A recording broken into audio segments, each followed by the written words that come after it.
अंबाला में union budget 2026 महिला संवाद कार्यक्रम का आयोजन किया गया, जिसमें सैकड़ों महिलाओं ने भाग लिया। कार्यक्रम का उद्देश्य महिलाओं को केंद्रीय बजट 2026 की प्रमुख योजनाओं, प्रावधानों और उनके लाभों की जानकारी देना रहा। इस अवसर पर भाजपा की प्रदेश महामंत्री डॉक्टर अर्चना गुप्ता मुख्य रूप से मौजूद रहीं। कार्यक्रम के बाद उन्होंने प्रेस वार्ता कर बजट को विकसित भारत और आत्मनिर्भर भारत की दिशा में मजबूत कदम बताया। डॉक्टर अर्चना गुप्ता ने कहा कि यह बजट देश को आर्थिक, तकनीकी और सामाजिक रूप से सशक्त बनाने की स्पष्ट योजना प्रस्तुत करता है। उन्होंने बताया कि इंडियन सेमीकंडक्टर मिशन 2 के तहत हजारों करोड़ रुपए का निवेश किया जाएगा, जिससे भारत तकनीक के क्षेत्र में आत्मनिर्भर बनेगा और वैश्विक स्तर पर देश की स्थिति मजबूत होगी। उन्होंने बताया कि बजट में रेल कनेक्टिविटी पर विशेष ध्यान दिया गया है ताकि व्यापार और उद्योग को बढ़ावा मिले। इसके तहत देश में 7 हाई स्पीड रेल ट्रैक्स की योजना लाई गई है। वहीं MSME सेक्टर के लिए 10,000 करोड़ रुपए का प्रावधान किया गया है, जिससे छोटे और मध्यम उद्योगों को नई ऊर्जा मिलेगी। 2 मिलियन प्रोफेशनल तैयार किए जाएंगे ताकि भारत में ही गुणवत्तापूर्ण कंटेंट तैयार हो सके। उन्होंने कहा कि एनिमेशन के माध्यम से रामायण, महाभारत, स्वतंत्रता संग्राम और प्रेरणादायक विषयों पर कंटेंट तैयार कर ऑरेंज इकोनॉमी को बढ़ावा दिया जाएगा। साथ ही महिलाओं के सशक्तिकरण के लिए हर जिले में गर्ल्स हॉस्टल की व्यवस्था और महिलाओं को आत्मनिर्भर बनाने के उद्देश्य से शी मार्ट्स खोलने की योजना है। इसके अलावा देश में 3 आयुर्वेदिक एम्स बनाए जाएंगे और टियर 2 व टियर 3 शहरों में 5,000 करोड़ रुपए का निवेश किया जाएगा। उन्होंने कहा कि यूनियन बजट 2026 हर वर्ग, विशेषकर महिलाओं और युवाओं को ध्यान में रखकर तैयार किया गया है और यह भारत को आत्मनिर्भर, विकसित और वैश्विक शक्ति बनाने की दिशा में एक मजबूत रोड मैप प्रस्तुत करता है।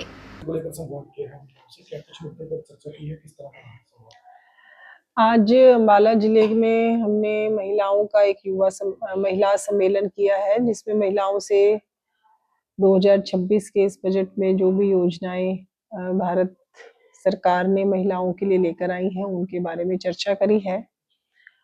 और आज जो है, मैं आप पत्रकार छायाकर बंधु जो आज यहाँ पहुंचे हैं, सबसे पहले तो मैं आप सबका धन्यवाद करती हूँ। और जिस तरीके से एक ऐतिहासिक बजट इस बार भारतीय जनता पार्टी की सरकार, हमारी वित्त मंत्री निर्मला सीतारमण जी लेकर आई हैं, ये एक ऐसा बजट है जो केवल एक स्टेट के चुनाव या किसी एक वर्ग को प्रसन्न करने के लिए या शॉर्ट टर्म बेनिफिट्स देखने के लिए नहीं दिया गया। ये एक ऐसा बजट है जिसमें 2047 तक भारत विकसित राष्ट्र की श्रेणी में आए। जब हम अपने आजादी के 100 वर्ष मना रहे होंगे, तब हम सही मायनों में विकसित हों, ऐसा मजबूत मेरा भारत हो, उसको देखते हुए ये बजट इस बार मोदी जी के नेतृत्व में निर्मला सीतारमण जी लेकर आई हैं। ये एक ऐसा बजट नहीं है जिसमें हम ये चर्चा करें कि ये 4 सामान महंगे हो गए, ये 4 सामान सस्ते हो गए। एक ऐसी लॉन्ग टर्म प्लानिंग ये सरकार इस बार लेकर आई है कि विपक्षियों के पास कोई मुद्दा नहीं बचा। वहीं बजट पर सवाल खड़े कर रही विपक्ष को अर्चना गुप्ता ने निकम्मा करार दिया। उन्होंने कहा कि विपक्ष इस समय निराश है, ये विदेश में जाकर भारत विरोधी बयान देते हैं। निकम्मा विपक्ष सेनाओं के शौर्य की सबूत मांगता है। बजट जो है काफी निराशाजनक है, किस तरीके से? देखिए, विपक्ष जो है इस समय खुद ही बहुत ज्यादा निराशजनक है। विपक्ष इतना निराशजनक है कि हमारे जो शहीद हुए पंजाब के पूर्व मुख्यमंत्री, उनके ग्रैंडसन को राहुल गांधी गद्दार तक कहने में नहीं चूके, तो मैं तो यही मानूंगी ये उनका केवल निराशा है जो इस तरीके से झलकती है। आज अगर कोई भी व्यक्ति, मैं ये नहीं कह रही कि भारतीय जनता पार्टी के कार्यकर्ता होने के नाते मैं ये बात कर रही हूँ, मैं एक डॉक्टर हूँ, एक महिला हूँ, हॉस्पिटल अपना चलाती हूँ। अगर मैं भी देखूं, मैं नॉन पॉलिटिकल भी बात करूं, तो हर जना चाहता है कि मुझे विदेशी सामान ना खरीदना पड़े, भारत में सामान बने और भारत में इस्तेमाल हो। पिछले दिनों आप देखा, लिथियम की बैटरीज आनी चाइना से बंद होगी, तो हमें एक मोटरसाइकिल, एक गाड़ी हम बना नहीं पा रहे थे। आज हम मोबाइल का सबसे बड़ा हम असेंबली करते हैं, लेकिन मोबाइल का सारा सामान इंडिया में नहीं बन पाता। तो हर उस क्षेत्र में जहां पर हम देखते हैं कि हम पीछे हैं, उन क्षेत्रों में किस तरीके से इन्वेस्टमेंट आए। इतना बड़ा आह्वान कि आप बाहर से आओ, यहाँ पर सामान बनाओ, हमारे इस सामान में भारत एक एक भारतीय का पसीना लगाओ, हमारी मिट्टी में सामान बना हो, ताकि भारत के युवा को रोजगार मिले। वो चिंता करते हुए हम ये बजट लेकर आए। लेकिन विपक्ष के पास आज ना तो नेता है, ना उनके पास नीति है। एक विपक्ष किसी भी देश की सरकार अच्छे से काम करे, सरकार हमेशा अपनी टोज पे रहे, ये काम होता है विपक्ष का।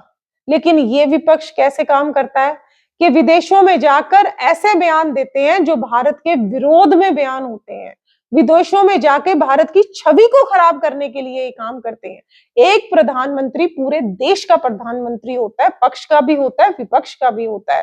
तो विपक्ष का काम ये होता है कि वो ऐसे मुद्दे उठाए जिससे आगे भारत और मजबूत हो। आगामी नगर निगम चुनाव को लेकर मीडिया से बात करते हुए डॉक्टर अर्चना गुप्ता ने दावा किया कि पार्षद पद की 20 सीट और अंबाला में मेयर पद पर कमल का फूल खिलेगा। पूरी भाजपा एक होकर चुनाव लड़ेगी। हमारे कार्यकर्ता हमारी ताकत है।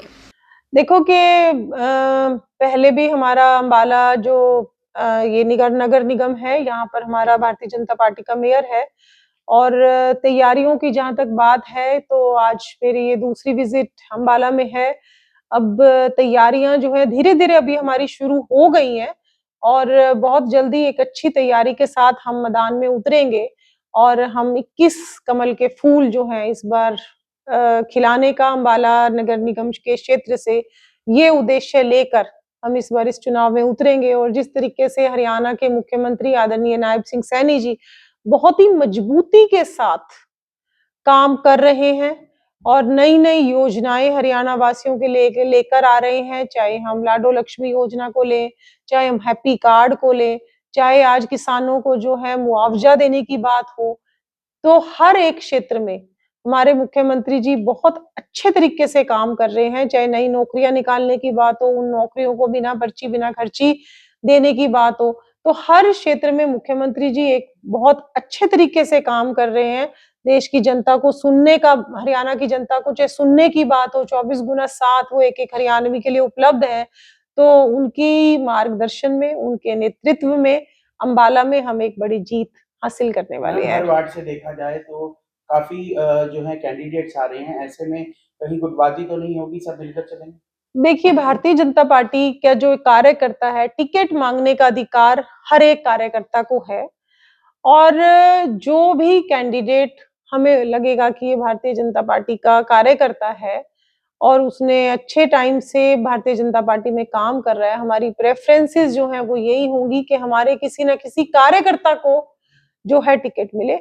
और जहां तक गुटबाजी की बात है, मुझे नहीं लगता, एक अच्छा शहर है, अच्छे हमारे यहाँ पर कार्यकर्ता हैं, बड़ी संख्या में कार्यकर्ता हैं, तो मुझे नहीं ऐसे लगता कि कोई, देखो टिकट मांगने का अधिकार ये है, लेकिन हमारी पार्टी की एक खास बात है कि जिस दिन तक टिकट डिक्लेयर नहीं होती, घोषणा नहीं होती, उस दिन तक सबकी टिकट के लिए लड़ाई होती है।